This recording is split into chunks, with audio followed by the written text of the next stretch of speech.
illnesses with COVID.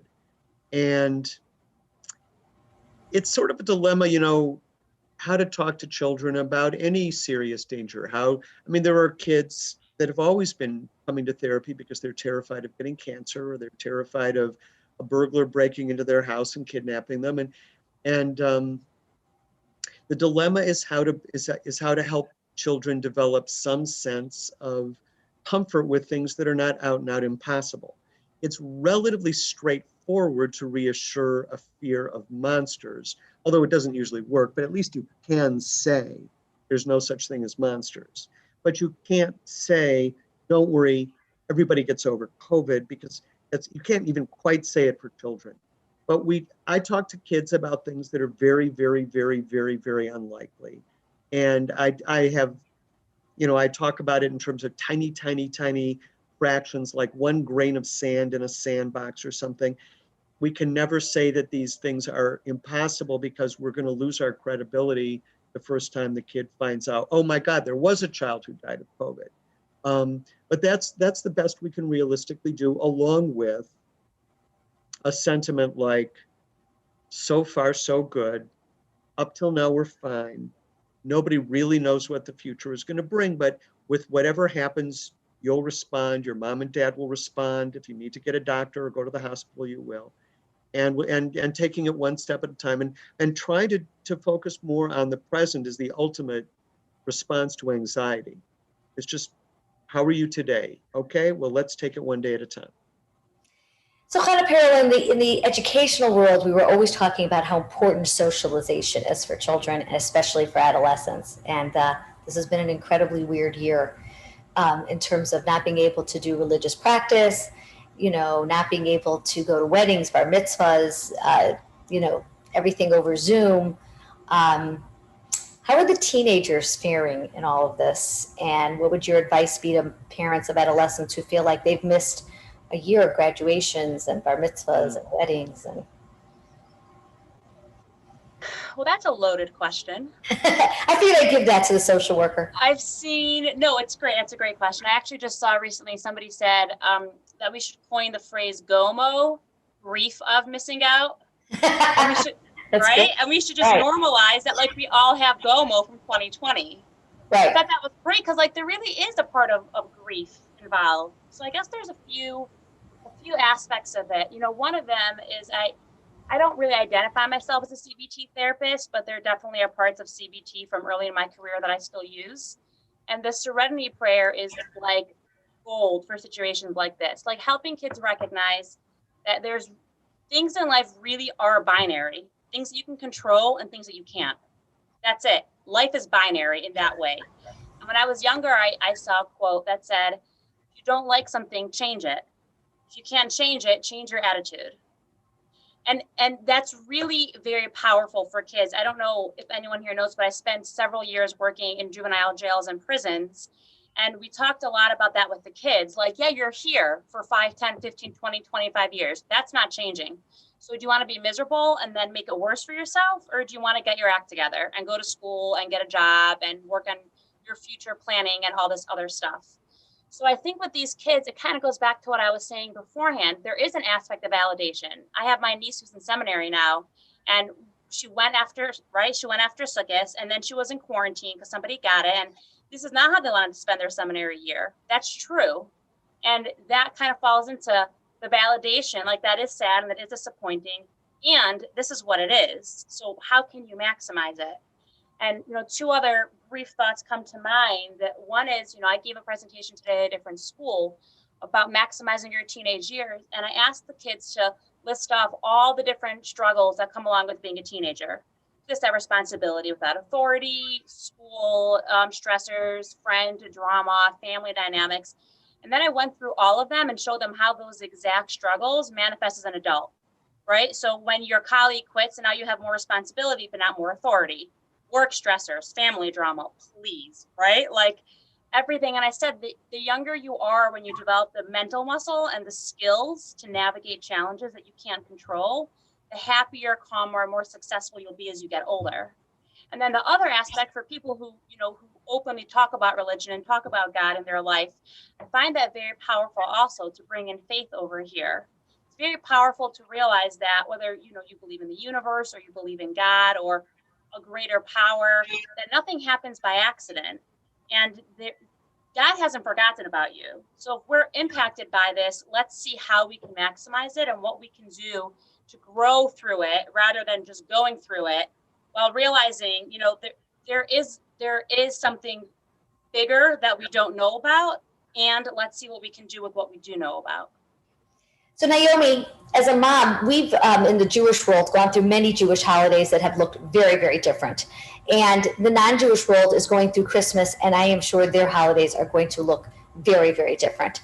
And as a mom, what can you do to make the holiday season still exciting, as we've just gone through Hanukkah, in a different way? Because we're experiencing every holiday just a little bit different.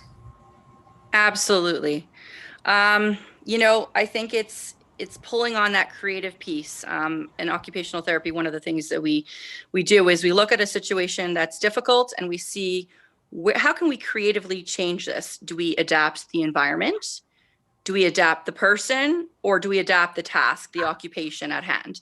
So, and I'm going to pull on a little bit of the serenity prayer, what she was just talking about, what Hannah Perrill was just talking about, and what's in our control. So again, examining our surroundings, examining ourselves as people, the children, and the task that's at hand. So can we change what's going on with the pandemic? Is that in our control? Right. No, that's not in our control. What is in our control? Mm-hmm. Let's focus on that. Let's circle back to that. So, there have been some wonderful programs in the community that we've, as a family, we've definitely tapped into and utilized. Drive-throughs, Hanukkah parade. We had a Hanukkah parade. We put a menorah on our car. We turned up the music. I mean, it's all about family and spending time together. Yes, it looks different this year. And it's important to acknowledge that to the children, because they see right through it. If you're trying to, pretend that everything's all hunky-dory, they know, they can sense when things are different and when you feel a certain way. So I think acknowledging their feelings and saying, hey guys, we know it's different this year. We know we can't be with family. We know that, we're not physically together. We may have to jump on a family Zoom. We may need to be really creative with how we celebrate, but, showing them that there's still the joy in this time of year, and really spending time as a family and putting our heads together. It's amazing how creative they can be if you give them the choice, power, and control, and you give the microphone over to them and say, hey guys, what do you think we should do? What is a great game that we can play, or how can we, bolster that sense of joy in our home right now? Mm-hmm. So Kelly, we in Tree of Knowledge deal with a lot of different children with all across the spectrum of needs. And I know one of the big areas that we deal with is children with autism, with, high rigidity, where this transferring is not so easy for them. Do you have any suggestions in terms of working with that population? Yeah, the most important thing to do is keep things as normal as possible. Keep the routine as much as possible. That's the best that you can do.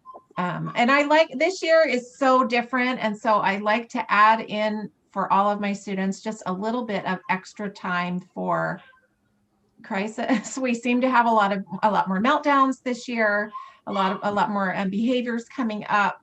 Not that they're necessarily being naughty. They're struggling too. They're struggling as well. And so I teach second graders right now. So I try to just keep in mind to add in a little bit of extra time to focus on those things, and also trying to teach them, when I'm upset, what can I do? What are some strategies I can use when I'm sad? We talk about that. I allow them, I say, if you need a break, you come and tell me I need a break. And here are the things that you can do for that break. And so I have a lot of students utilizing that this year, but that would be the same for kids with autism, the same with any kids is having as much structure as possible and knowing what can I do if I'm melting down. Okay, so originally when Sheila came to me with this panel about dealing with COVID, I was just like, oh, really? Like, I think we're so done with it.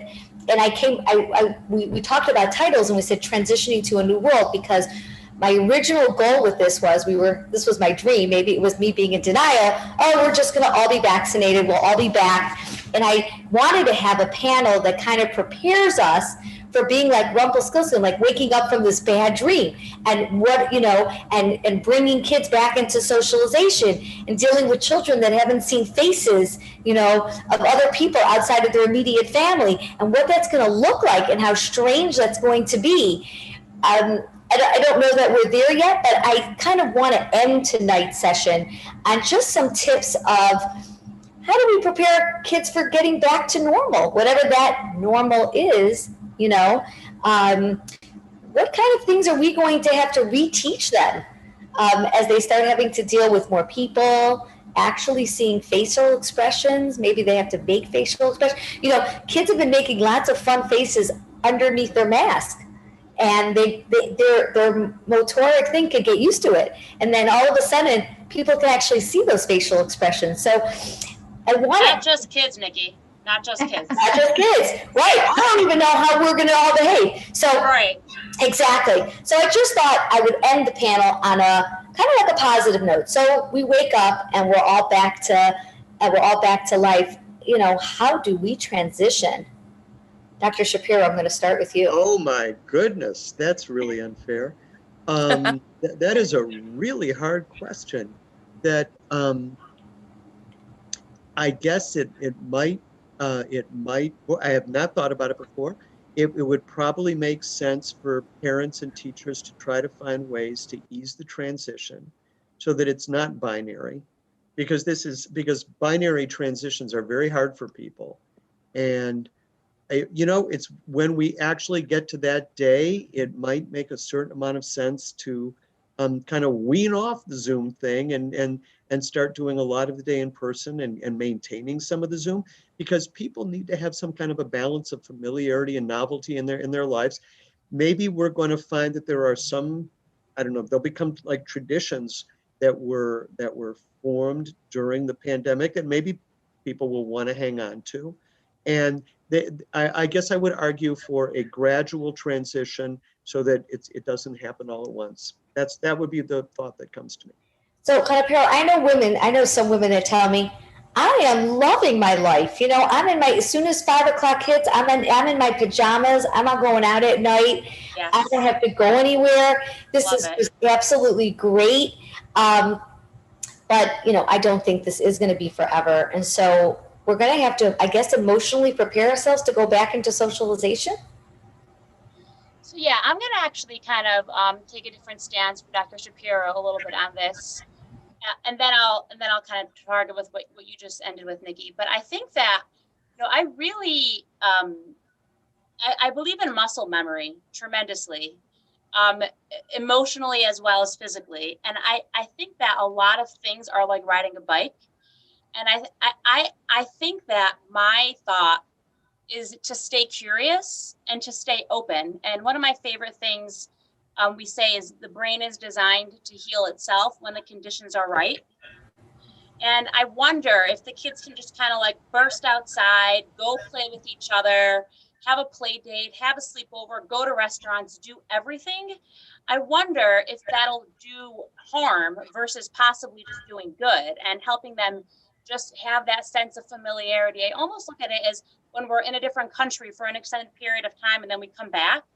When you come back from Israel, the Coke bottles look different, the billboards look different. It takes a few days to adjust, but then you're just right back to your home and you feel like you're back at home.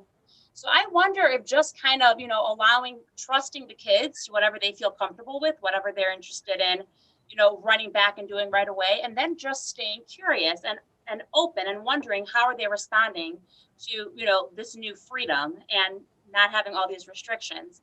I also think it's a great opportunity to implement the concept of gratitude. We all know the benefits, the long-term health benefits and mental health benefits from experiencing gratitude. It actually releases, is it serotonin in your brain? It releases one of the four, no, it's the one with the C. It releases a happy chemical in your brain when you experience gratitude. And I think it's a cool opportunity as the kids start, or the families start, reacclimating to our previous life or the new life. Just making a list somewhere or having like a run on Google Docs sheet or whiteboard in your house of, oh, I got to do this today, I got to do this today. Because it would just be a lost opportunity if we just go right back to life as things are. We take things for granted and we lose that like excitement and appreciation that can come along with these, the lack of restrictions. Hopefully that'll happen soon. In terms of people like me who love being in my house and I love being not with other people. I know I'm a social worker. Yes. I think that there are new patterns that people have developed, like exercising at home, mindfulness, turning their phones off for certain periods of time, spending more time together with their husband. I think these are all patterns that people can intentionally and consciously retain in a balanced way. So for people who've identified with this lifestyle and have flourished with this lifestyle, they can absolutely take an intentional inventory of what can I retain that won't negatively impact my life and those around me as the world kind of goes back to what we're hoping for. Naomi, there's a lot of talk about kindness during the pandemic and teaching your children to participate, whether it's helping at the food banks or whether it's writing notes or whether it's calling shut-in seniors. What has your family done to sort of, help with that? And do you feel that they've learned some more kindness over this pandemic that will kind of take them into the new world? Such a great question. I think for this particular topic, I choose to lead by example. I think I didn't, whether I did it intentionally or unintentionally, I didn't want to put any more on them. They're already, struggling just to keep up. I had a couple of different thoughts as people were talking, but just resocialization. One of my children who's super social, like me, more of an extrovert, she wasn't in school for a couple of weeks when we had to quarantine. Someone came knocking on the door, a couple of kids, to say hello. She didn't even want to go say hello to them. It was so strange. It was almost so foreign for me to step back and say, it's so interesting to watch from her perspective that she just couldn't bring herself to go downstairs and talk to her friends. So I think I'm going to circle back to my word of being gentle. We have to be gentle on them as we reacclimate. So that's the first point I wanted to make. And in terms of, your question more specifically, I think that as parents and as community members, we can contribute to the fabric of our community, and we can show them that joy and happiness in service and in taking care of our own. I think it's such a special thing to be able to do. There's so many different opportunities. There are people, wherever situation you're in, somebody has it worse than you. So I think that, looking out for our friends, our neighbors, our community members, picking up the phone if you haven't heard from someone in a while. There are many people that are lonely in our community. This is a great, great learning example for our children.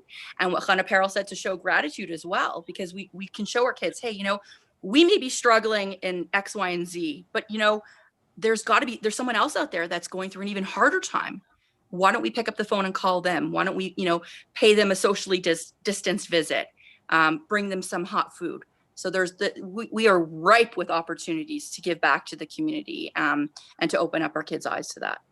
Kelly, what's a way within teaching that we can add, the gratitude, maybe a gratitude journal as part of the writing goals, or a kindness thing? What are some of the things that you've seen as a teacher that can incorporate those two very strong things that we hope we're imparting on our children during this pandemic? Yeah, like you said, gratitude journals are an excellent way to do that. Just reminding them on a daily basis. Have you done anything nice for one of your neighbors today? And when I say neighbors, I mean other students in the classroom, right?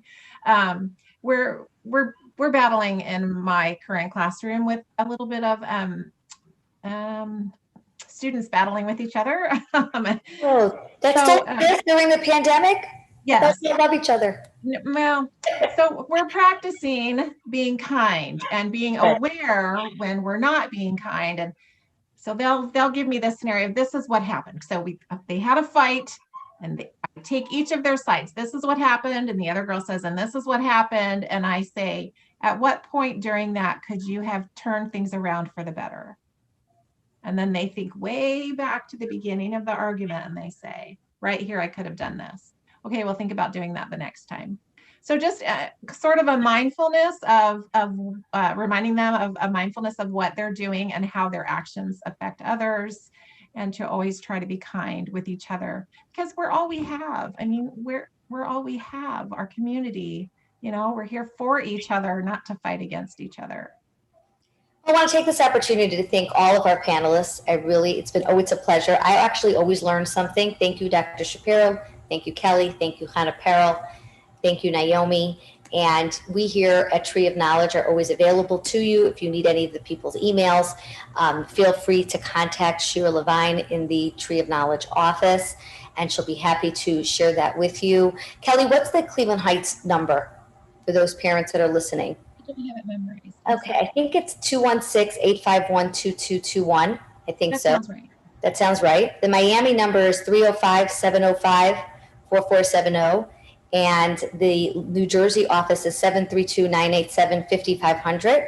So if anybody needs to get a hold of us, my email is nsalfer@learningtreemiami.com. Feel free to send us any questions that you have from this panel. We'll be happy to share them with the panelists. We thank you all for listening. Stay safe, stay healthy, have gratitude, and remain positive. Talk to you later. Thank you. Thank you so much for having me. Thank you. Thank you. Have a good evening, everyone. Bye-bye.